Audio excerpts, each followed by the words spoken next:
Ecce homo. Le nom même est tiré de la narration des évangiles et se réfère à la fameuse sentence de Pilate en latin, Ecce homo, voici l'homme. Ainsi Pilate présenta Jésus à la foule, et à Jérusalem, dans la vieille ville, il y a un sanctuaire qui rappelle ce fait, le sanctuaire de l'Ecce homo sur la Via Dolorosa. Quant au second siècle après Jésus-Christ, l'empereur Hadrien construisit sur les ruines de Jérusalem la ville païenne de Aelia Capitolina. Sur le lieu de la forteresse Antonia fut construite la porte orientale de la ville qui s'ouvrait sur un arc triomphal à 3 arches, encore bien visible aujourd'hui, en partie dans l'église et en partie sur la rue, connue comme l'arc de l'Ecce homo.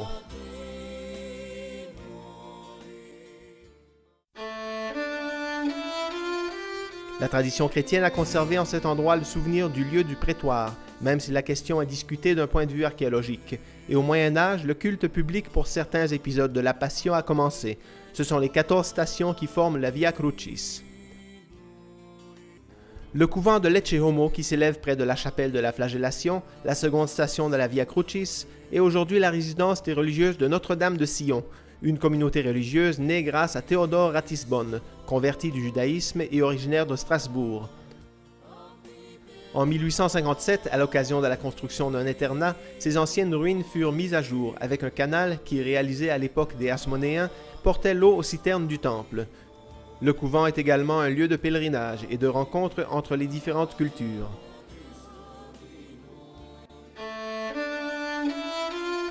Dans les souterrains de l'église de l'Ecce homo, les fouilles ont mis à jour des restes très intéressants qui nous renvoient aux faits racontés dans les évangiles, en particulier la souffrance du Christ pendant le procès devant Pilate.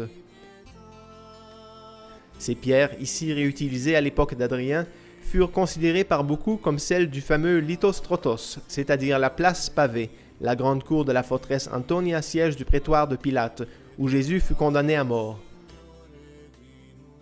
Sur ces pierres bien visibles, on peut voir gravés ces jeux romains avec lesquels les soldats de la garnison occupaient leur temps. Le plus intéressant est celui appelé jeu du roi. On évoque en général en ce lieu la scène de la dérision racontée par saint Jean. Ils le recouvrirent d'un manteau de pourpre et ils le saluaient en lui disant « Salut, roi des Juifs ». C'était seulement le début de sa passion. C'est ici, en cet endroit particulièrement adapté au silence, au recueillement et à la prière, en ce début de carême, que le patriarche de Jérusalem célébra la commémoration du couronnement d'épines.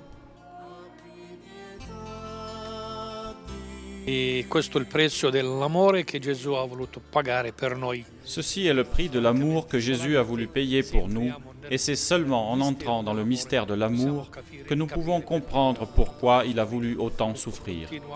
Ceci continue dans la personne des chrétiens innocents qui souffrent. J'appelle tous nos fidèles à entrer dans le mystère de la croix. Rappelons-nous que le calvaire nous appartient géographiquement et spirituellement.